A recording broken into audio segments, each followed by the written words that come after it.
أعوذ بالله من الشيطان الرجيم. بسم الله الرحمن الرحيم. خلقكم من نفس واحدة ثم جعل منها زوجها وأنزل لكم من الأنعام ثمانية أزواج يخلقكم في بطون أمهاتكم خلقا من بعد خلق في ظلمات ثلاث ذلكم الله ربكم له الملك لا إله إلا هو فأنى تصرفون. صدق الله العظيم. إنما الأعمال بالنيات وإنما لامرئ ما نوى فمن كانت هجرته إلى دنيا يصيبها أو إلى امرأة ينكحها فهجرته إلى ما هاجر إليه. صدق رسوله النبي الكريم. സർവശക്തനായ അല്ലാഹു സുബ്ഹാനഹു വ തആല നാം ഏവരെയും അനുഗ്രഹിക്കുമാറാകട്ടെ. അല്ലാഹു സുബ്ഹാനഹു വ തആലയുടെ സൃഷ്ടികളിൽ ഏറ്റവും ഉത്കൃഷ്ടനാണ് മനുഷ്യൻ. മനുഷ്യൻ അവന്റെ ഉൽപ്പത്തിയെക്കുറിച്ചും അവന്റെ അസ്തിത്വത്തെക്കുറിച്ചും ചിന്തിച്ചു കഴിഞ്ഞാൽ അവന് പ്രത്യേകിച്ച് അവകാശവാദങ്ങൾ ഉന്നയിക്കാനൊന്നും കഴിയില്ല. വിശുദ്ധ ഖുർആനിൽ അല്ലാഹു സുബ്ഹാനഹു വ തആല ഓരോ മനുഷ്യന്റെയും ഉൽപ്പത്തിയെക്കുറിച്ച് നന്നായി വിശദീകരിച്ചിട്ടുണ്ട്. ഏതെല്ലാം മർഹലകൾ, ഏതെല്ലാം ഘട്ടങ്ങൾ താണ്ടിയാണ് മനുഷ്യൻ ഭൂമിയിലേക്ക് എത്തിപ്പെട്ടത്. ഈ മർഹലകളിൽ ഘട്ടങ്ങളെക്കുറിച്ച് മനുഷ്യൻ കൂലങ്കഷമായി ചിന്തിച്ചു കഴിഞ്ഞാൽ അവനൊന്നും അവകാശപ്പെടാനില്ല. മനുഷ്യന്റെ സൃഷ്ടിപ്പിന്റെ ഒന്നാമത്തെ മർഹല, ഒന്നാമത്തെ ഘട്ടമായി ഖുർആൻ പരിചയപ്പെടുത്തിയത് മണ്ണാണ്. വലഖദ് ഖലഖ്നൽ ഇൻസാന മിൻ സുലാലത്തിൻ മിൻ തീൻ. തീർച്ചയായും മനുഷ്യനെ നാം കളിമണ്ണിന്റെ സത്തയിൽ നിന്നാണ് പഠിച്ചത്. നമുക്കറിയാം, മണ്ണിന് പ്രത്യേകിച്ച് സൗന്ദര്യമില്ല, പ്രത്യേകിച്ച് സുഗന്ധമില്ല, പ്രത്യേകിച്ച് പ്രകാശമില്ല. ഖുർആൻ ശരീഫിൽ അല്ലാഹു സുബ്ഹാനഹു വ തആല മണ്ണിനെ കുറിച്ച് പരിചയപ്പെടുത്തിയത് തന്നെ ജഅല ലക്കും, നിങ്ങൾക്ക് അല്ലാഹു സുബ്ഹാനഹു വ തആല ആക്കി തന്നു അൽ അർള, ഭൂമിയെ ദലൂലൻ, വിധേയമാക്കി തന്നു. ദലൂൽ എന്ന് പറഞ്ഞു കഴിഞ്ഞാൽ നിന്ദ്യമായത് എന്നാണ് അർത്ഥം. ആ മണ്ണിന്റെ പുറത്തുകൂടി എല്ലാ മനുഷ്യരും പാദങ്ങൾ ചവിട്ടി മെതിച്ചുകൊണ്ട് സഞ്ചരിച്ചു പോവുകയാണ്. മനുഷ്യേതര ജന്തുക്കളും മനുഷ്യേതര വസ്തുക്കളും ഭൂമിയിലൂടെ സഞ്ചരിച്ചു കൊണ്ടേയിരിക്കുകയാണ്, ചവിട്ടി മെതിച്ചുകൊണ്ട്. മനുഷ്യന്റെ ഒന്നാമത്തെ മർഹല, ഒന്നാമത്തെ ഘട്ടം മണ്ണാണ്. അല്ലാഹു സുബ്ഹാനഹു വ തആല പല സ്ഥലങ്ങളിൽ പറഞ്ഞിട്ടുണ്ട്, വലഖദ് ഖലഖനൽ ഇൻസാന മിൻ സൽസാലിൻ മിൻ ഹമഇൻ മസ്നൂൻ. കറുത്ത ചെളിമണ്ണിന്റെ രൂപത്തിലുണ്ടാക്കിയ, മുട്ടിയാൽ ശബ്ദമുണ്ടാക്കുന്ന കളിമണ്ണിൽ നിന്ന് നാം മനുഷ്യനെ സൃഷ്ടിച്ചു. ഖലഖൽ ഇൻസാന മിൻ സൽസാലിൻ കൽ ഫഖാർ. മുട്ടിയാൽ ശബ്ദം കേൾക്കുന്ന കലം, ആ ഉണങ്ങിയ മണ്ണിൽ നിന്ന് നാം മനുഷ്യനെ സൃഷ്ടിച്ചു. ഇങ്ങനെ മനുഷ്യന്റെ ആദ്യത്തെ മർഹല, ആദ്യത്തെ കണ്ണം മണ്ണാണ്. ആ മണ്ണിനെ കുറിച്ച് നാം ചിന്തിച്ചു കഴിഞ്ഞാൽ അതിന് പ്രത്യേകിച്ച് സൗന്ദര്യമില്ല, പ്രത്യേകിച്ച് പ്രകാശമില്ല, പ്രത്യേകിച്ച് നല്ല രൂപലാവണ്യങ്ങളൊന്നുമില്ല. ഇനി മനുഷ്യന്റെ രണ്ടാമത്തെ മർഹല, രണ്ടാമത്തെ ഘട്ടത്തെ കുറിച്ച് ചിന്തിച്ചു കഴിഞ്ഞാൽ അതിനേക്കാൾ മ്ലേച്ഛത നിറഞ്ഞതാണ്. ثم جعلناه نطفة في قرار مكين. പിന്നീട് മനുഷ്യനെ നാം ബീജത്തുള്ളിയാക്കി പ്രത്യേകമായ ഒരു അറയിൽ സൂക്ഷിച്ചു. നമുക്കറിയാം, ബീജത്തുള്ളിയെ നമ്മളെല്ലാവരും അറപ്പോടെയും വെറുപ്പോടെയുമാണ് കാണുന്നത്. നമ്മുടെ ശരീരത്തിൽ പുരണ്ടാൽ, നമ്മുടെ വസ്ത്രത്തിൽ പുരണ്ടു കഴിഞ്ഞാൽ കഴുകി വൃത്തിയാക്കുന്നുണ്ട്. അല്ലാഹു വിശുദ്ധ ഖുർആനിൽ മറ്റൊരു സ്ഥലത്ത് പറയുകയാണ്, അലം നഖ്ലുഖുകും മിൻ മാഇൻ മഹീൻ, നിന്ദ്യമായ ബീജത്തുള്ളിയിൽ നിന്ന് നാം നിങ്ങളെ പടച്ചില്ലയോ? അവലം യറൽ ഇൻസാനു അന്നാ ഖലഖനാഹു മിൻ നുത്ഫത്തിൻ ഫഇദാ ഹുവ ഖസീമുൻ മുബീൻ. എന്തേ മനുഷ്യൻ അവന്റെ ഉൽപ്പത്തിയെ കുറിച്ച് ചിന്തിക്കാത്തത്? തീർച്ചയായും അവനെ നാം ബീജത്തുള്ളിയിൽ നിന്ന് പടച്ചു. ഇന്ന് അവനെ പിടച്ച് എന്നോടവൻ തർക്കിച്ചു കൊണ്ടേയിരിക്കുകയാണ്. അള്ളാഹുവിന്റെ അസ്തിത്വത്തിന്റെ വിഷയത്തിൽ, അള്ളാഹുവിന്റെ ഏകത്വത്തിന്റെ വിഷയത്തിൽ മനുഷ്യൻ തർക്കിച്ചു കൊണ്ടേയിരിക്കുകയാണ്. മനുഷ്യന്റെ സത്യത്തിന്റെ രണ്ടാമത്തെ മർഹല, രണ്ടാമത്തെ ഘട്ടം ബീജത്തുള്ളിയാണ്. അതിനെക്കുറിച്ച് ചിന്തിച്ചു കഴിഞ്ഞാൽ വളരെ മ്ലേച്ഛത നിറഞ്ഞതാണ്. ഇനി മനുഷ്യന്റെ മൂന്നാമത്തെ ഘട്ടത്തെ കുറിച്ച്, മൂന്നാമത്തെ മർഹലയെ കുറിച്ച് ചിന്തിച്ചു കഴിഞ്ഞാൽ അതിനേക്കാൾ മ്ലേച്ഛത നിറഞ്ഞതാണ് ഭ്രൂണം, രക്തപിണ്ഡം. മാലിന്യമാണ്, നജാസത്താണ്. അല്ലാഹു സുബ്ഹാനഹു വ തആല പറയാണ്, ثم خلقنا النطفة علقة فخلقنا العلقة مضغة فخلقنا المضغة عظاما فكسونا العظام لحما ثم أنشأناه خلقا آخر فتبارك الله أحسن الخالقين.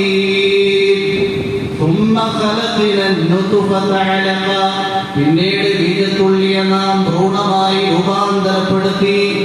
രക്തപിണ്ഡം എല്ലാവരും മാലിന്യമായി കാണുന്ന ഒരു സത്തയാണ്. ثم خلقنا العلقة مضغة, പിന്നീട് രക്തപിണ്ഡത്തെ നാം മാംസപിണ്ഡമായി രൂപാന്തരപ്പെടുത്തി. ثم خلقنا المضغة عظاما, പിന്നീട് മാംസപിണ്ഡത്തിൽ നിന്ന് നാം അസ്ഥിപഞ്ജരങ്ങളെ ഉണ്ടാക്കി. ثم فكسونا العظام لحما, അസ്ഥിപഞ്ജരങ്ങളെ നാം മാംസപേശി കൊണ്ട് ആവരണം ചെയ്തു. ثم أنشأناه خلقا آخر, പിന്നീട് വേറൊരു സൃഷ്ടിയായി അവനെ നാം വളർത്തിക്കൊണ്ടുവന്നു. فتبارك الله, അല്ലാഹു അനുഗ്രഹ സമ്പൂർണനാണ്. അഹ്സനുൽ ഖാലിഖീൻ, സൃഷ്ടികളിൽ, സൃഷ്ടികർത്താക്കളിൽ ഏറ്റവും ഉന്നതനാണ്. നിന്ദ്യമായ അറപ്പോടെ വെറുപ്പോടെ കാണുന്ന ബീജത്തുള്ളിയിൽ നിന്ന് ഇത്രയും നല്ല രൂപലാവണ്യങ്ങളുള്ള മനുഷ്യനെ സൃഷ്ടിച്ച അല്ലാഹു എത്രയോ ഉന്നതനാണ്. മനുഷ്യന്റെ മൂന്നാമത്തെ മർഹല ഘട്ടത്തെ കുറിച്ച് ചിന്തിച്ചു കഴിഞ്ഞാൽ ഭ്രൂണമാണ്. ആ ഭ്രൂണത്തിൽ നിന്ന് പിന്നെ മാംസപിണ്ഡമായി, അതിൽ നിന്ന് എല്ലുകളുണ്ടായി. ആ എല്ലുകളെ അല്ലാഹു മാംസപേശി കൊണ്ട് ആവരണം. ഈ മൂന്ന് മർഹലകളെ കുറിച്ച് ചിന്തിച്ചു കഴിഞ്ഞാൽ മനുഷ്യൻ എന്തെങ്കിലും അവകാശവാദം ഉന്നയിക്കാൻ കഴിയുമോ? ഒരു അഹങ്കാരിയായ മനുഷ്യൻ വഴിയിലൂടെ നടന്നു പോവുകയായിരുന്നു. ഖുർആനിൽ അല്ലാഹു സുബ്ഹാനഹു വ തആല പറഞ്ഞിട്ടുണ്ട്, ഇന്നക ലം തഖ്രിഖൽ അർള, നിങ്ങൾ ഒരിക്കലും വലാ തംശി ഫിൽ അർളി മറഹ, ഭൂമിയിലൂടെ അഹങ്കാരത്തോടെ നിങ്ങൾ നടന്നു പോകരുത്. ഒരു സാത്വികനായ മനുഷ്യൻ അഹങ്കാരത്തോടു കൂടി നടന്നു പോകുന്ന മനുഷ്യനെ കണ്ടപ്പോൾ ഉപദേശിച്ചു, നിങ്ങൾ അഹങ്കാരത്തോടെ ഭൂമിയിൽ നടക്കരുത്. അയാൾ തിരിച്ചു ചോദിച്ചു, ഞാൻ ആരാണ് എന്ന് നിനക്ക് അറിയുമോ? എന്നെ ഉപദേശിക്കാൻ നിനക്ക് എന്ത് യോഗ്യതയാണുള്ളത്? എത്ര വലിയ കുബേര കുടുംബത്തിൽ ജനിച്ചു വളർന്ന വലിയ സമ്പന്നനാണ് എന്ന് ഞാൻ എന്ന് നിനക്ക് അറിയില്ലേ? ഈ സന്ദർഭത്തിൽ ആ സാത്വികനായ മനുഷ്യൻ പറഞ്ഞു, എനിക്ക് നിന്നെ കുറിച്ച് അറിയാം. അവ്വലുക നുത്ഫത്തുൻ ഖദിറത്തുൻ വആഖിറുക ജീഫത്തുൻ മഅദിറത്തുൻ വബൈന ദാലിക അൻത തഹ്മിലുൽ അദറ. എനിക്ക് നിന്റെ തുടക്കം അറിയാം, നിന്റെ ഉൽപ്പത്തി അറിയാം. ജനങ്ങളെല്ലാം വെറുപ്പോടെ കാണുന്ന ബീജത്തുള്ളിയായിരുന്നു നിന്റെ തുടക്കം. വആഖിറുക ജീഫത്തുൻ മഅദിറത്തുൻ, നിന്റെ പര്യവസാനമാണ് എങ്കിൽ ജനങ്ങളെല്ലാം വെറുക്കുന്ന ശവമായി നീ അധപ്പതിച്ചു പോവുകയാണ്. ഈ ജീവിതത്തിന്റെയും മരണത്തിന്റെയും ഇടയിൽ ഇന്ന് നീ ദുർഗന്ധം അമിക്കുന്ന കാഷ്ടവും പേര് നടക്കുന്ന ഒരു ശരീരത്തിന്റെ വക്താവാണ്. ആ മനുഷ്യന്റെ ഹൃദയത്തിൽ ആ വാക്ക് തളർച്ച കയറി അദ്ദേഹം വിനയാന്വിതനാകാൻ തയ്യാറായി. ഇനി ഗർഭാശയത്തിന്റെ ഉള്ളിൽ തന്നെ 3 അന്ധകാരത്തിലാണ് അല്ലാഹു സുബ്ഹാനഹു വ തആല പടച്ചിരിക്കുന്നത്. ഒന്ന് മാതാവിന്റെ ഉദരത്തിന്റെ അന്ധകാരം, വയറിന്റെ അന്ധകാരം. രണ്ടാമത് ഗർഭാശയത്തിന്റെ ഇരുള്, ഗർഭാശയത്തിന്റെ അന്ധകാരം. മൂന്നാമതായി ഗർഭാശയത്തിന്റെ ഉള്ളിലുള്ള നേർമയാർന്ന ആവരണത്തിന്റെ അന്ധകാരം ഇരുൾ. ഈ 3 ഇരുളുകളിൽ നിന്നാണ് അല്ലാഹു സുബ്ഹാനഹു വ തആല മനുഷ്യരെ പടച്ചു പുറത്തേക്ക് കൊണ്ടുവരുന്നത്. ഖുർആനിൽ അല്ലാഹു സുബ്ഹാനഹു വ തആല സൂറത്തുൽ സുമറിൽ പറയുന്നുണ്ട്, ഖലഖകും മിൻ നഫ്സിൻ വാഹിദ ثم جعل منها زوجها وأنزل لكم من الأنعام 8 أزواج يخلقكم في بطون أمهاتكم خلقا من بعد خلق في ظلمات 3 ذلكم الله ربكم له الملك لا إله إلا هو فأنى تصرفون. خلقكم മനുഷ്യരെ നിങ്ങളെ അല്ലാഹു പടച്ചു മിൻ നഫ്സിൻ വാഹിദ ഒറ്റ ശരീരത്തിൽ നിന്ന്. ആദമാകുന്ന ഒറ്റ ശരീരത്തിൽ നിന്നാണ് മുഴുവൻ മനുഷ്യരെയും അല്ലാഹു പടച്ചിരിക്കുന്നത്. ثم جعل منها زوجها പിന്നീട് ആദമാകുന്ന ഒറ്റ ശരീരത്തിൽ നിന്ന് അല്ലാഹു ആദമിന്റെ ഇണയെ പടച്ചു. وأنزل لكم من الأنعام 8 أزواج നിങ്ങൾക്ക് ഉപയോഗിക്കാൻ പര്യാപ്തമായ നിലയിൽ 8 ജോഡികളുള്ള നാൽക്കാലികളെ അവൻ ഇറക്കി തന്നു. ഒട്ടകം, പശു, കോലാട്, ചെമ്മരിയാട്, ഈ 4 മൃഗങ്ങളുടെ നാൽക്കാലികളുടെ ഇണകൾ ചേരുമ്പോൾ 8 ആയി. ഒട്ടകത്തിന്റെ ആണിനെയും പെണ്ണിനെയും അല്ലാഹു നിങ്ങൾക്ക് പടച്ചു നൽകി. പശുവിന്റെ ആണിനെയും പെണ്ണിനെയും നിങ്ങൾക്ക് സൃഷ്ടിച്ചു നൽകി. കോലാടിന്റെ ആണിനെയും പെണ്ണിനെയും നിങ്ങൾക്ക് അല്ലാഹു സൃഷ്ടിച്ചു നൽകി. ചെമ്മരിയാടിന്റെ ആണിനെയും പെണ്ണിനെയും നിങ്ങൾക്ക് സൃഷ്ടിച്ചു നൽകി. എന്തിനു വേണ്ടിയാണ്? ഈ മൃഗങ്ങളുടെ പെൺവർഗത്തിൽ നിന്ന് പാലിനെ നിങ്ങൾക്ക് കറന്നു കുടിക്കാൻ കഴിയും. ആൺമൃഗങ്ങളിൽ നിന്ന് നിങ്ങൾക്ക് നല്ല നിലയിൽ ഭക്ഷണം കഴിക്കാൻ കഴിയും. അതിന്റെ മാംസം അറുത്ത് നിങ്ങൾക്ക് ഭക്ഷണമായി ഉപയോഗിക്കാൻ കഴിയും. ഇനി ചെമ്മരിയാടാണ് എങ്കിൽ അതിന്റെ രോമങ്ങൾ കൊണ്ട് കമ്പിളി വസ്ത്രങ്ങൾ നിർമ്മിക്കാൻ കഴിയും. ഇങ്ങനെ നിങ്ങൾക്ക് ഉപയോഗിക്കാൻ പര്യാപ്തമായ നിലയിൽ 8 ജോഡികളുടെ നാൽക്കാലികൾ അല്ലാഹു ഇറക്കി തന്നു. وأنزل لكم من الأنعام 8 أزواج يخلقكم في بطون أمهاتكم നിങ്ങളുടെ ഉമ്മയുടെ ഗർഭാശയത്തിൽ അല്ലാഹു നിങ്ങളെ സൃഷ്ടിക്കുന്നു. ഖൽഖം മിൻ ബഅദി ഖൽഖിൻ ഒരു സൃഷ്ടിപ്പിന്റെ രൂപരേഖയ്ക്ക് ശേഷം മറ്റൊരു സൃഷ്ടിപ്പിന്റെ രൂപരേഖയായി. ആദ്യം ബീജത്തുള്ളി, പിന്നീട് ഭ്രൂണം, പിന്നീട് മാംസപിണ്ഡം, പിന്നീട് അസ്ഥിപഞ്ജരങ്ങൾ. ആ അസ്ഥിപഞ്ജരങ്ങളിൽ അല്ലാഹു മാംസപേശി കൊണ്ട് ആവരണം ചെയ്തു. ഖൽഖം മിൻ ബഅദി ഖൽഖിൻ ഫീ ളുലുമാതിൻ 3 ഇരുളുകളിൽ നിന്ന് ഉമ്മാന്റെ ഉദരത്തിന്റെ അന്ധകാരം, ഗർഭാശയത്തിന്റെ ഇരുള്, ആ ഗർഭാശയത്തിന്റെ ഉള്ളിലുള്ള നേർമയാർന്ന ആവരണത്തിന്റെ ഇരുള്. يخلقكم في بطون أمهاتكم خلقا من بعد خلق في ظلمات 3 ذلكم الله ربكم ഇവനാണ് നിങ്ങളുടെ രക്ഷിതാവായ അല്ലാഹു. ലഹുൽ മുൽക്കു അവനാണ് സർവാധിപത്യം. ലാ ഇലാഹ ഇല്ലാ ഹു അവനല്ലാതെ മറ്റൊരു ആരാധ്യനില്ല.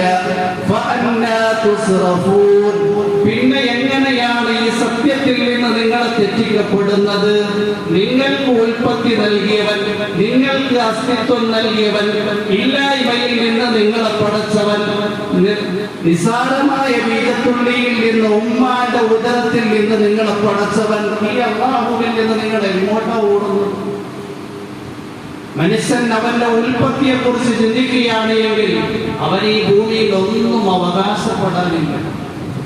പിന്നീട് മനുഷ്യൻ എങ്ങനെയാണ് സമ്പൂർണനായി തീരുന്നത്? അവന്റെ ഉള്ളിലുള്ള സൽഗുണങ്ങൾ കൊണ്ടാണ്, അവന്റെ ഉള്ളിലുള്ള ശരിയായ വിജ്ഞാനം കൊണ്ടാണ്, അവന്റെ ഉള്ളിലുള്ള ജനങ്ങളോടുള്ള കരുണയും ഗുണകാംക്ഷയും കൊണ്ടാണ് മനുഷ്യൻ സമ്പൂർണനായി തീരുന്നത്. ലോകത്ത് വലിയ ഒരു തത്വചിന്തകൻ കഴിഞ്ഞു പോയിട്ടുണ്ട്.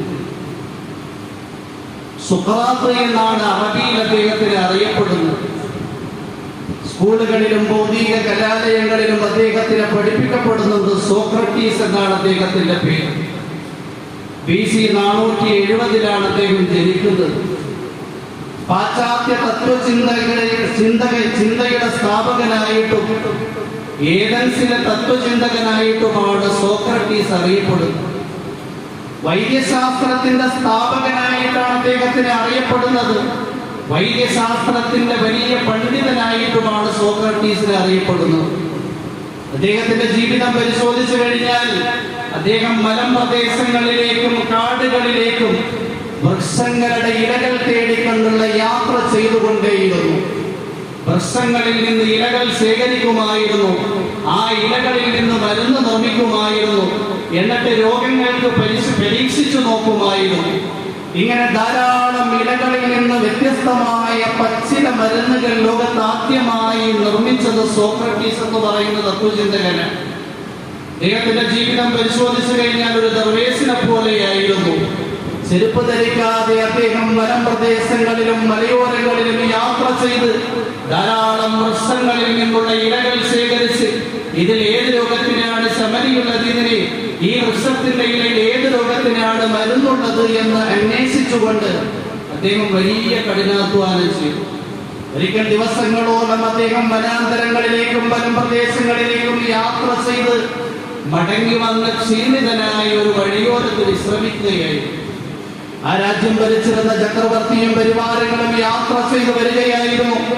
രാജാവിന്റെ മുന്നിലുള്ളവർ വഴി തടസ്സങ്ങൾ മാറ്റുന്നതിന് വേണ്ടി ബഹളവും ഒച്ചപ്പാടും ഉണ്ടാക്കി രാജാവ് വരികയാണ്. എല്ലാവരും വഴിയിൽ നിന്ന് മാറി നിൽക്കുക. സോക്രട്ടീസ് എന്ന് പറയുന്ന തത്വചിന്തകനാണ് എങ്കിൽ അങ്ങേയറ്റം കഠിനാധ്വാനം ചെയ്ത് ക്ഷീണിച്ചതിന്റെ പേരിൽ അദ്ദേഹം ഈ ശബ്ദമൊന്നും കേൾക്കാതെ കൂർക്കം വലിച്ചു ഉറങ്ങുകയാണ്. രാജാവ് അടുത്തെത്തിയപ്പോൾ ഒരു മനുഷ്യനാണ് എങ്കിൽ രാജാവിന്റെ പരിവാരങ്ങളുടെ വിളംബരമൊന്നും കേൾക്കാതെ സ്വൈര്യമായി ഉറങ്ങുന്നത് കണ്ടപ്പോ രാജാവിന് ദേഷ്യം വന്ന് കുതിരപ്പുറത്ത് നിന്ന് ചാടിയിറങ്ങി സോക്രട്ടീസിന്റെ നെഞ്ചിൽ ഒരു ചവിട്ട് കൊടുത്തു. അദ്ദേഹം ചാടിയിറങ്ങി. ഞാൻ ആരാണ് എന്ന് നിനക്കറിയില്ലേ? എന്തുകൊണ്ടാണ് ജനങ്ങളുടെ വിളംബരം കേട്ടിട്ട് നിങ്ങൾ എഴുന്നേൽക്കാതെ ഈ വഴിയോരത്ത് തന്നെ കിടക്കുന്നത്? സോക്രട്ടീസ് ആണ് എങ്കിൽ അങ്ങേയറ്റം ക്ഷീണം കൊണ്ട് ഉറങ്ങിയത് കൊണ്ട് എഴുന്നേറ്റിരുന്ന് കണ്ണൊക്കെ തിരുമ്പി നോക്കിയപ്പോ കുറെ ആൾക്കാർ അവിടെ ഒരുമിച്ച് കൂടിയിരിക്കുകയാണ്.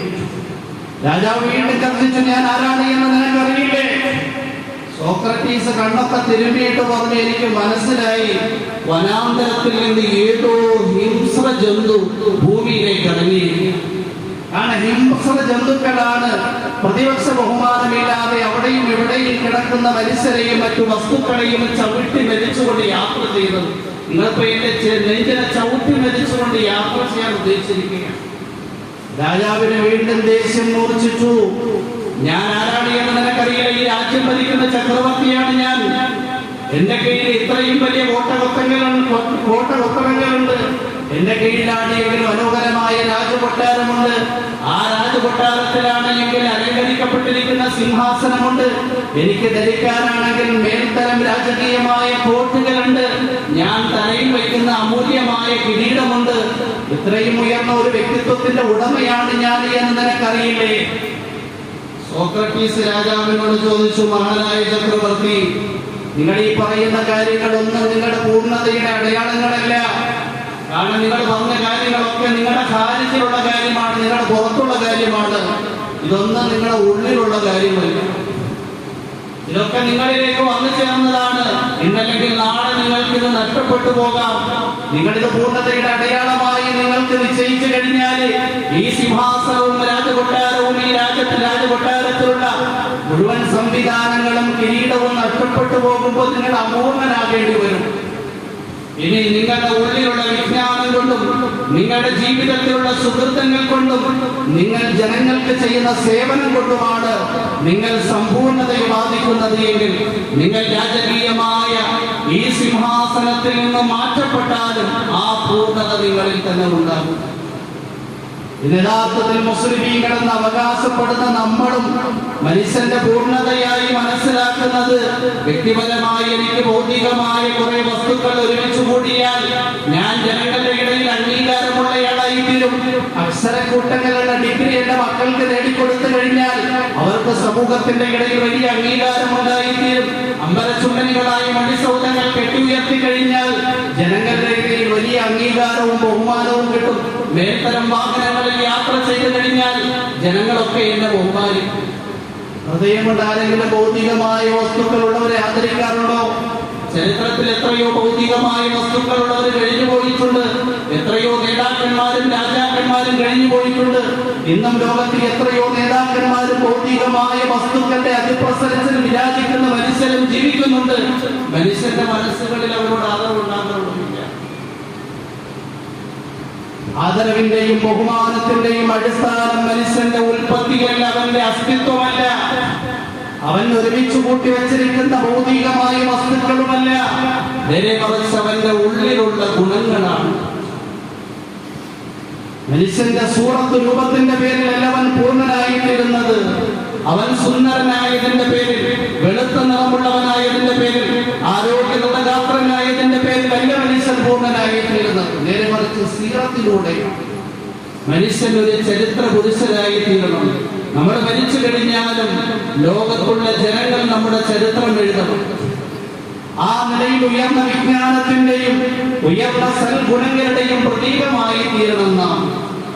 അബൂ ഹനീഫത്തുൽ കൂഫി റഹിമഹുല്ലാഹ് താബിഈകളിൽപ്പെട്ട ഒരു മഹാനെ നോക്കിക്കൊണ്ട് പറയുകയുണ്ടായി, മാ റഅയ്തു അഫ്ളല മിൻ അതാഇബിൻ റബാഹി. അതാഇബിൻ റബാഹിനേക്കാൾ ശ്രേഷ്ഠനായ ഒരാളെയും ഞാൻ കണ്ടിട്ടില്ല. അതാഇബിൻ റബാഹിന്റെ സൗന്ദര്യമാണോ ഇമാം അബൂ ഹനീഫ പരാമർശിച്ചത്? അതാഇബിൻ റബാഹിന്റെ സമ്പത്താണോ അബൂ ഹനീഫത്തുൽ കൂഫി റഹിമഹുല്ലാഹ് പ്രതിപാദിച്ചത്? അതാഇബിൻ റബാഹ് ആരാണെന്നറിയോ? താബിഈകളിൽപ്പെട്ടയാളാണ്. അബിസയിൽ ജീവിച്ചിരുന്ന നീഗ്രയായ കറുത്ത വർഗ്ഗക്കാരനായിരുന്നു, അടിമയായിരുന്നു അതാഇബിൻ റബാഹ്. തടിച്ച ചുണ്ടുള്ളയാളായിരുന്നു, പരന്ന മൂക്കുള്ളയാളായിരുന്നു, വിരൂപമായ മുഖത്തിന്റെ പ്രതീകമായിരുന്നു അതാഇബിൻ റബാഹ്. ഈ അതാഇബിൻ റബാഹിനെ നോക്കിക്കൊണ്ടാണ് അബൂ ഹനീഫത്തുൽ കൂഫി റഹിമഹുല്ലാഹ് പറയുന്നത്, മാ റഅയ്തു അഫ്ളല മിൻ അതാഇബിൻ റബാഹ്. അതാഇബിൻ റബാഹിനേക്കാൾ ശ്രേഷ്ഠനായ ഒരാളെയും ഞാൻ കണ്ടിട്ടില്ല. എന്തുകൊണ്ടാണ്? അദ്ദേഹത്തിന്റെ ഉള്ളിലുണ്ടായിരുന്ന പാണ്ഡിത്യത്തിന്റെ സമ്പൂർണതയായിരുന്നു അദ്ദേഹത്തിന് ഇത്രയും ഉയർന്ന വ്യക്തിത്വത്തിന്റെ ഉടമയാക്കിയത്.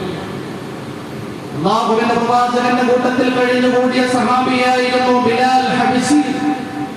ഇത്യോപ്യക്കാരനായ ഉമയ്യത്തിന്റെ അടിമയായിരുന്നു ബിലാൽ. നീഗ്രവർഗക്കാരനായ കറുത്ത വർഗക്കാരനായ ബിലാൽ, ചുരുണ്ട മുടിയുള്ള ബിലാൽ, തടിച്ച ചുണ്ടുള്ള ബിലാൽ, പരന്ന മൂക്കുള്ള ബിലാൽ, വികൃതമായ രൂപത്തിന്റെ ഉടമയായ ബിലാൽ. ആ ബിലാലിനെ കുറിച്ച് ഉമർ ഫാറൂഖ് റളിയല്ലാഹു അൻഹു പറഞ്ഞത് എന്തെന്നറിയുമോ? ബിലാലു സയ്യിദുനാ വ മൗലാനാ. ബിലാൽ നമ്മുടെ നേതാവാണ്, ബിലാൽ നമ്മുടെ യജമാനനാണ്. ബിലാലിന്റെ സമ്പത്ത് കൊണ്ടോ, ബിലാലിന്റെ അമ്പലച്ചുംബിനികളായ നല്ല മണിസൗധങ്ങൾ കൊണ്ടോ, ബിലാലിന്റെ സൗന്ദര്യം കൊണ്ടോ, രൂപലാവണ്യങ്ങൾ കൊണ്ടോ അല്ല ബിലാൽ നേതാവായത്, യജമാനനായത്. നേരെ മറിച്ച് മാനുഷിക മൂല്യങ്ങൾ ഹൃദയത്തിലും ജീവിതത്തിലും ഉൾക്കൊണ്ടുകൊണ്ട് ജീവിക്കാൻ തയ്യാറായപ്പോ അടിമയായിട്ടും വിരൂപിയായിട്ടും നമ്മുടെ നേതാവ് എന്ന ഉമർ ഫാറൂഖ് റളിയല്ലാഹു അൻഹു പ്രഖ്യാപിച്ചു. സൗന്ദര്യത്തിന്റെ പേരിൽ പലപ്പോഴും ഇന്ത്യയാണ് പല ഫിത്നകളിൽ അകപ്പെട്ടു പോകാറുണ്ട്. ലോകത്തിന്റെ സൗന്ദര്യത്തിന്റെ പകുതി നൽകപ്പെട്ടത് പ്രവാചകനാണ് യൂസുഫ് നബി അലൈഹിസ്സലാം. വിശുദ്ധ ഖുർആനിൽ അല്ലാഹു സുബ്ഹാനഹു വ തആല സൂറത്ത് യൂസുഫിൽ യൂസുഫ് നബി അലൈഹിസ്സലാമിന്റെ ചരിത്രം നന്നായി വിശദീകരിക്കുന്നുണ്ട്. എന്നാൽ അദ്ദേഹത്തിന്റെ ആ സൗന്ദര്യത്തിന്റെ പേരിൽ അദ്ദേഹം എന്തെല്ലാം ഫിത്നകളിൽ അകപ്പെട്ടു പോയത്, എന്തെല്ലാം പരീക്ഷണങ്ങൾ നേരിടേണ്ടി വന്നു യൂസുഫ് നബി അലൈഹിസ്സലാം. ഈ സൗന്ദര്യത്തിന്റെ പേരിൽ തന്നെ സഹോദരന്മാരെ അസൂയ മൂത്ത് യൂസുഫ് നബി അലൈഹിസ്സലാമിനെ പൊട്ടക്കിണറ്റിൽ കൊണ്ടുവന്ന് വലിച്ചിടുകയുണ്ടായി. ഇതേ സൗന്ദര്യമുണ്ടായിരുന്ന യൂസുഫ് നബി അലൈഹിസ്സലാം പൊട്ടക്കിണറ്റിൽ നിന്ന് അടിമയായി ജോലിക്കാരനായി അസീസു മിസ്റിന്റെ ചക്രവർത്തിയുടെ വീട്ടിലേക്ക് എത്തിപ്പെടുകയുണ്ടായി. ഇതേ സൗന്ദര്യത്തിന്റെ പേരിൽ തന്നെ ആ ചക്രവർത്തിയുടെ വീട്ടിൽ നിന്ന് പിന്നെ തടവറയിലേക്ക് പോകേണ്ടി വന്നു. വർഷങ്ങളോളം ഈ സൗന്ദര്യത്തിന്റെ പേരിൽ തടവറയിൽ കഴിയേണ്ടി വന്നു. തടവറയിൽ നിന്ന് പിന്നെ യൂസുഫ് നബി അലൈഹിസ്സലാം ഈജിപ്തിന്റെ മന്ത്രിയായിട്ടാണ് രംഗപ്രവേശനം ചെയ്യുന്നത്. ആ മന്ത്രിയാകാനുള്ള യോഗ്യത അദ്ദേഹത്തിന്റെ സൗന്ദര്യമായിരുന്നോ, അദ്ദേഹത്തിന്റെ രൂപലാവണ്യമായിരുന്നോ? ഖുർആനിൽ അല്ലാഹു പറയുന്നുണ്ട്, ഖാല ജഅൽനി അലാ ഖസാഇനിൽ അർദ് ഇന്നി ഹഫീദുൻ അലീം.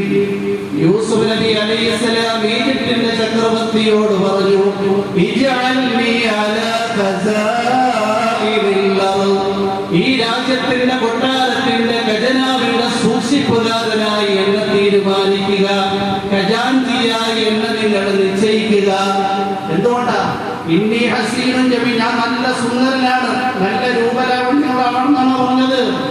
ഇന്നി ഹഫീദുൻ, ഞാൻ സൂക്ഷ്മതയുള്ളയാളാണ്, എന്റെ സ്വാർത്ഥതയ്ക്ക് വേണ്ടി പൊതുസ്വത്തിനെ ഞാൻ ഉപയോഗിക്കാത്ത ആളാണ്, അതിൽ കൃത്യമായി സൂക്ഷ്മതയുള്ളയാളാണ്.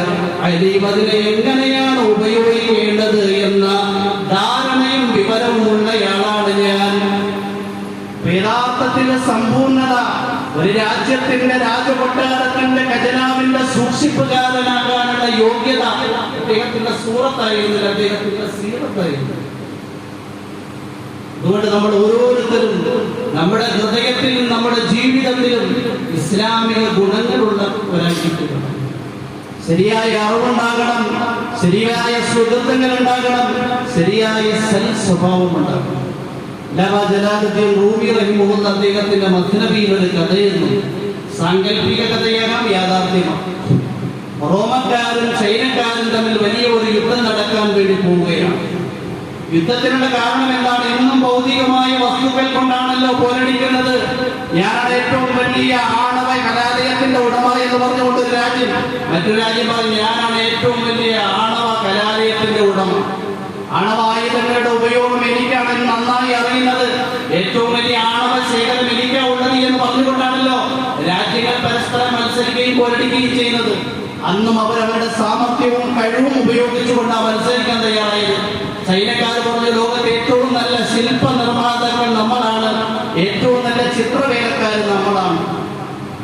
ചൈനക്കാർ പറഞ്ഞു ഞങ്ങളാണ് ലോകത്തെ ഏറ്റവും നല്ല ശില്പങ്ങൾ നിർമ്മിക്കുന്നത്, ഞങ്ങളാണ് ഏറ്റവും നല്ല ചിത്രവേല നിർമ്മിക്കുന്നത്. പല രാജ്യക്കാർ ഒരുമിച്ചുകൂടി, രാജാക്കന്മാർ ഒരുമിച്ചുകൂടി ചൈനയും റോമും ഇത് പറഞ്ഞുകൊണ്ട് യുദ്ധം ചെയ്തു കഴിഞ്ഞാൽ എത്ര കോടി മനുഷ്യരുടെ ജീവനുകളാണ് ഹനിക്കപ്പെടുന്നത്.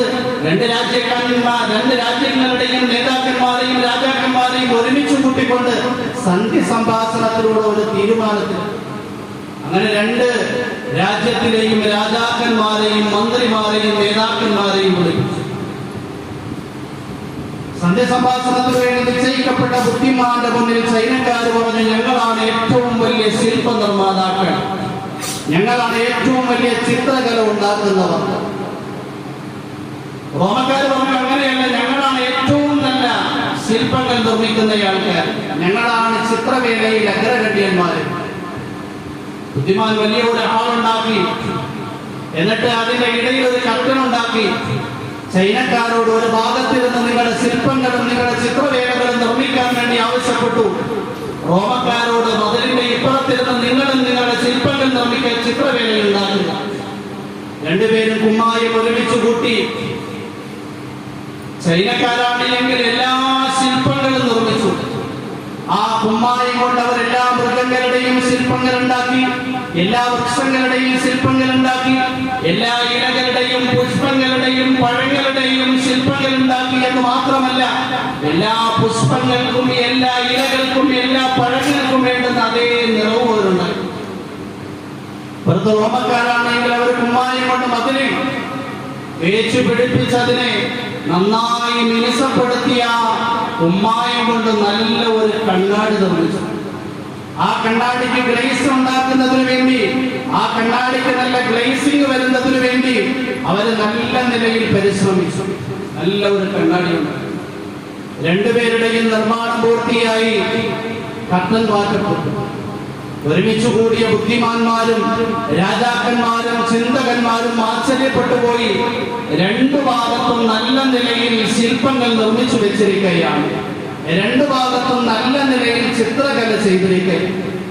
കുറേ ശ്രദ്ധിച്ചു നോക്കിയപ്പോൾ മനസ്സിലായി, യഥാർത്ഥത്തിൽ റോമക്കാർ കണ്ണാടിയാണ് ഉണ്ടാക്കി വെച്ചിരിക്കുന്നത്. ഇപ്പുറത്തുള്ള ശില്പങ്ങളുടെയും ചിത്രവേലകളുടെയും പ്രതിബിംബമാണ് ആ കണ്ണാടിയിലൂടെ പുറത്തു വരുന്നത്. അവസാനം ആ ബുദ്ധിമാൻ തീരുമാനമെടുത്തു, യഥാർത്ഥത്തിൽ ശില്പനിർമ്മാണത്തിലും ചിത്രവേലയിലും റോമക്കാരാണ് അഗ്രഗണ്യം. ചൈനക്കാർ പറഞ്ഞു, അവര് ഈ ശില്പം നിർമ്മിച്ചിട്ടില്ല, അവര് ചിത്രവേല ചെയ്തിട്ടില്ല, അവര് കണ്ണാടി മാത്രമാണ് നിർമ്മിച്ചത്. ഞങ്ങളാണ് ശില്പങ്ങൾ ഉണ്ടാക്കിയത്, ഞങ്ങളാണ് ചിത്രവേല ചെയ്തത്. ആ ബുദ്ധിമാൻ പറഞ്ഞു, അവരാണ് എങ്കിൽ അവരുടെ സാമർഥ്യവും മിടുക്കും ഉപയോഗിച്ചുകൊണ്ട് നല്ല ഒരു രൂപമുണ്ടാക്കി കണ്ണാടി, അതിന് മിനുസമുണ്ടാക്കി പൊടിപടലങ്ങളിൽ നിന്ന് വൃത്തിയാക്കിയപ്പോ ആ നിർമ്മാണത്തിൽ നിങ്ങൾ ഉണ്ടാക്കിയ മുഴുവൻ ശില്പങ്ങളെയും ചിത്രവേലകളെയും അവര് വലിച്ചെടുത്ത് കൂടി ചെയ്ത് രണ്ട് സാമർഥ്യങ്ങൾ തെളിയിച്ചിരിക്കും. ജലാലുദ്ദീൻ റൂമി റഹിമഹുള്ള ഈ കഥ എഴുതിയിട്ട് ഭൗതികമായ വസ്തുക്കൾ ഒരുമിച്ചു കൂട്ടി അതിന്റെ പിന്നാലെ പ്രയാണം ചെയ്യുന്ന മനുഷ്യൻ ചൈനക്കാരെ പോലെയാണ്. ഹൃദയത്തെ വൃത്തിയാക്കി, ഹൃദയത്തെ പൊടിപടലങ്ങളിൽ നിന്നും, ഹൃദയത്തെ മാലിന്യങ്ങളിൽ നിന്നും, ഹൃദയത്തെ അഴുക്കുകളിൽ നിന്നും വൃത്തിയാക്കി അല്ലാഹുവിന്റെ മഅരിഫത്തും ദുനിയാവിന്റെ വസ്തുക്കളുടെ യാഥാർത്ഥ്യവും സ്വർഗത്തിന്റെ അനുഗ്രഹങ്ങളുടെ യാഥാർത്ഥ്യവും മനസ്സിലാക്കുന്നവൻ അവനാണ് യഥാർത്ഥ ബുദ്ധിമാൻ. മുഅ്മിൻ അവന്റെ ഹൃദയത്തിൽ നിന്ന് പൊടിപടലങ്ങൾ മാറ്റി, ഭൗതികമായ വസ്തുക്കളോടുള്ള ഭ്രമം മാറ്റി, ആ കണ്ണാടിയെ അഴുക്കുകളിൽ നിന്നും വൃത്തിഹീനമായ മാലിന്യങ്ങളിൽ നിന്നും ശുദ്ധീകരിക്കുമ്പോൾ അവന്റെ ഹൃദയത്തിൽ കിട്ടുന്ന ഒരു തെളിർമയുണ്ട്, പ്രകാശമുണ്ട്. ഭൗതിക വസ്തുക്കൾ ഒരിക്കലും അനശ്വരമായി നിലനിൽക്കുന്നില്ല, യാഥാർത്ഥ്യമല്ല എന്ന് അവന് ബോധ്യപ്പെടും. സ്വർഗത്തിലെ അനുഗ്രഹങ്ങൾ സ്ഥായിയായി നിലനിൽക്കും. അവിടുത്തെ മണിസൗധങ്ങളും അവിടുത്തെ തോട്ടങ്ങളും അവിടുത്തെ പഴങ്ങളും അവിടുത്തെ അരുവികളും എന്നും നിലനിൽക്കും. അല്ലാഹുവിന്റെ മഅരിഫത്ത് അവന്റെ ഹൃദയത്തിൽ കിട്ടും. ഈ പ്രകാശത്തിന്റെ താഴ്ഭാഗം തുറന്നു കഴിഞ്ഞാൽ ഈ ഭൗതികമായ വസ്തുക്കളുടെ യാഥാർത്ഥ്യം തുറക്കും. ഹൃദയത്തിലെ പ്രകാശത്തിന്റെ മുകൾ ഭാഗം തുറന്നു കഴിഞ്ഞാൽ ആലമുൽ മുഗയ്യബാത്ത് അദൃശ്യമായ ലോകത്തെ കാണാൻ വേണ്ടി തുടങ്ങും. ഇമ്രാൻ ഇബ്നു ഹുസൈൻ റളിയല്ലാഹു അൻഹു 32 വർഷമാണ് രോഗിയായി ഒരേ നിലയിൽ കിടപ്പിലായി പോയത്. അദ്ദേഹത്തിന് എഴുന്നേൽക്കാൻ കഴിയുമായിരുന്നില്ല. കിടന്നുകൊണ്ടാണ് അദ്ദേഹം മലമൂത്ര വിസർജനം ചെയ്തിരുന്നത്, കിടന്നുകൊണ്ടാണ് അദ്ദേഹം ഉറുവെടുത്തിരുന്നത്, കിടന്നുകൊണ്ടാണ് അദ്ദേഹം നമസ്കരിച്ചിരുന്നത്. 32 വർഷമായപ്പോൾ ഒരു സഹാബി അദ്ദേഹത്തിന്റെ അടുക്കൽ ചെന്ന് ചോദിക്കുകയുണ്ടായി, 32 വർഷം ഇത്രയും വലിയ ത്യാഗം ചെയ്തുകൊണ്ട് ഒരേ നിലയിൽ കിടന്നുകൊണ്ട് നിങ്ങളുടെ മുഖത്തിന് യാതൊരു തെളിച്ചക്കുറവില്ലല്ലോ.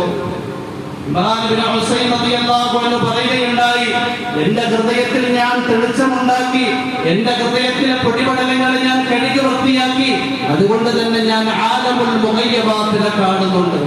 എല്ലാ ദിവസവും ഞാൻ കിടക്കുന്ന ഈ വൃത്തിഹീനമായ ഈ ബെഡ്ഷീറ്റിലേക്ക്, ഈ വിരിപ്പിലേക്ക് അദൃശ്യ ലോകത്ത് നിന്നും മാലാഖമാർ ഇറങ്ങി വരുന്നുണ്ട്.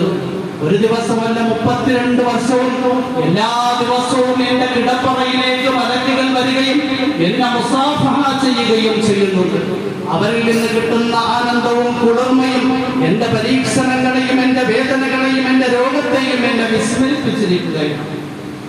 അതുകൊണ്ട് നമ്മൾ ഓരോരുത്തരും നമ്മുടെ ഹൃദയത്തിൽ വെളിച്ചവും തെളിച്ചവും ഉണ്ടാക്കണം.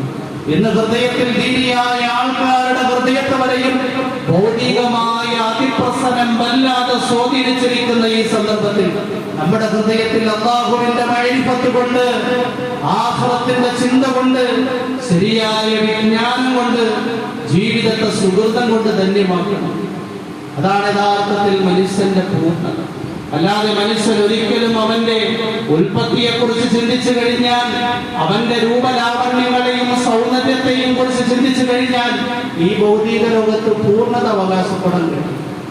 വിജ്ഞാനം കൊണ്ട്, സുഹൃതം കൊണ്ട്, നിഷ്കളങ്കമായ നിയ്യത്ത് കൊണ്ട് മനുഷ്യർക്ക് ഗുണം ചെയ്യണം, സേവനം ചെയ്യണം എന്ന മാനസിക അവസ്ഥ കൊണ്ടാണ് മനുഷ്യൻ പൂർണ്ണനായി തീരുന്നത്. സർവശക്തനായ അല്ലാഹു തൗഫീഖും ഹിദായത്തും പ്രദാനം ചെയ്യുമാറാകട്ടെ.